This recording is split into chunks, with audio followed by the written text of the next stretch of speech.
Chers amis, bonsoir. Je rentre à peine sur Toulon et quelle ne fut pas ma surprise en voyant les informations qui m'ont encore une fois inquiété.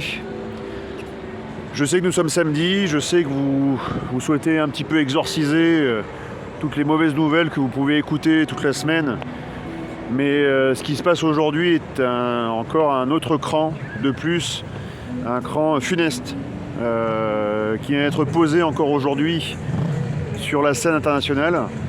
J'avais écouté encore la déclaration de Sergueï Lavrov, ministre des Affaires étrangères de la Fédération de Russie, qui disait texto « L'Occident nous a déclaré la guerre.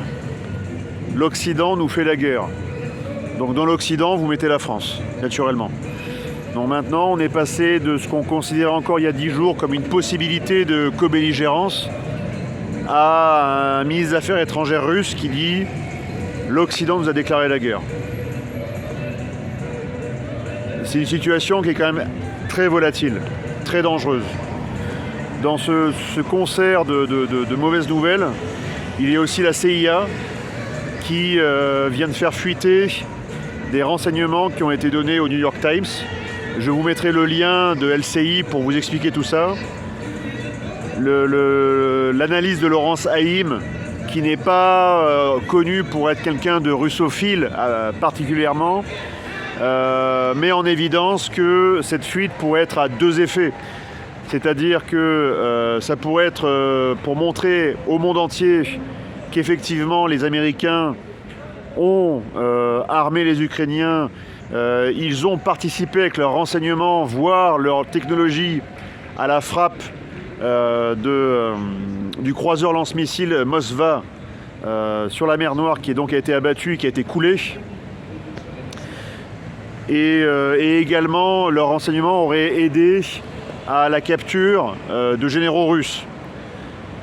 Donc c'est un cran supplémentaire dans cette guerre, qui n'était pour l'instant qu'une guerre de théâtre, du théâtre ukrainien, donc une partie du continent européen qui nous touche tous bien sûr, mais là ça a pris un cran supplémentaire. Ce qu'a fait la CIA peut être interprété de deux manières. Soit c'est une fuite délibérée pour faire monter d'un cran la tension internationale, c'est une possibilité. Soit c'est une démarche courageuse d'un service de renseignement qui voit que cette guerre est totalement pourrie. Elle est instrumentalisée, elle est diligentée pour des motifs fallacieux, des motifs qui n'ont aucun rapport avec les intérêts du peuple américain. Et dans la CIA, il y a malgré tout des patriotes et des Américains. Donc je profite de faire cette vidéo pour envoyer également un message à tous les militaires et tous les civils, parce qu'il y en a aussi qui sont dans un service de renseignement français. Vous avez une responsabilité. Cette responsabilité n'est pas la responsabilité absolue de n'être qu'au service de l'État français. Vous êtes aussi au service des citoyens français. Vous êtes censé mettre tout en œuvre pour sauvegarder nos intérêts, sauvegarder notre sécurité. Donc si demain, il y avait des renseignements, des informations qui iraient dans le sens d'un possible enchaînement funeste nous conduisant à la guerre, vous avez ce soir, comme dans les jours qui viennent, la responsabilité de le mettre en évidence. Je sais que vous avez le chef d'état-major des armées en tutelle pour la DRM. Je sais que vous avez des ministres de tutelle pour les différents services de renseignement. Mais vous, service, vous savez ce qui se passe en coulisses. Donc il ne vous est pas demandé ce soir de rompre votre serment à l'État français. Vous devez agir par loyauté, mais agissez par loyauté avant toute chose vis-à-vis du peuple et des intérêts de ce peuple. Nous ne devons pas partir en guerre. Nous ne devons pas déclarer la guerre à la Russie. Encore une fois, nous devons éviter cet enchaînement funeste. Alors c'est difficile de regarder cette vidéo quand l'équipe du rugby de Toulon a gagné. Je vous filme. Les automobilistes sont heureux et je comprends leur joie.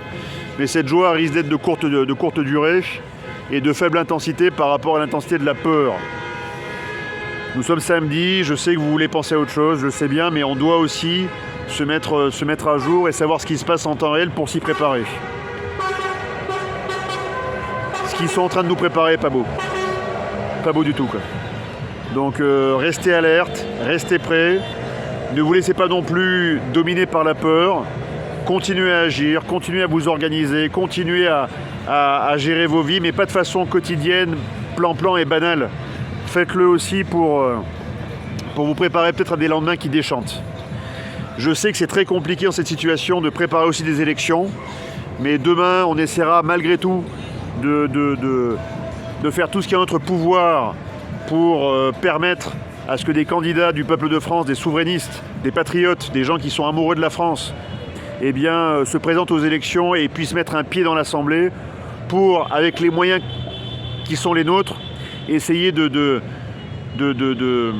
freiner, de bloquer cette démarche, qui est une démarche suicidaire.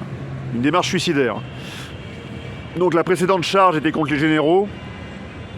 Là, ce n'était pas une charge ce soir, c'est un message d'avertissement que je souhaite envoyer au renseignement français, quel qu'il soit. La DRM pour le renseignement satellitaire et théâtre. La DGSE, avant et toute chose, bien sûr. La DGSI, bien entendu.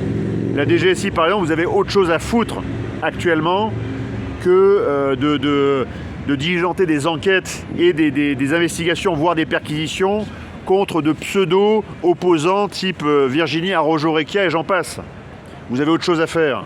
Vous devez protéger nos intérêts. Et les Français vous attendent ailleurs. Donc nous ne sommes pas une dictature, pas encore.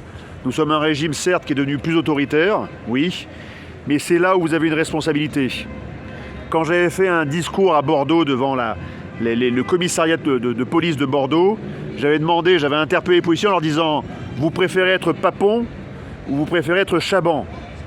Autrement dit, vous préférez être résistant, vous préférez être collabo. Donc la balle est dans votre camp. Mais il va falloir que certaines informations fuitent et que l'appareil d'État commence à se redresser par rapport à ce que j'appelle une subversion et un sabotage de notre puissance, un sabotage de notre souveraineté. Nous, Français, devons redevenir les arbitres géopolitiques de ce qui se passe entre les États-Unis et la Russie. Nous ne sommes pas pro-russes, nous ne sommes pas pro-américains. Malheureusement, nous sommes un petit peu trop alignés sur l'OTAN et alignés sur les Américains pour être indépendants.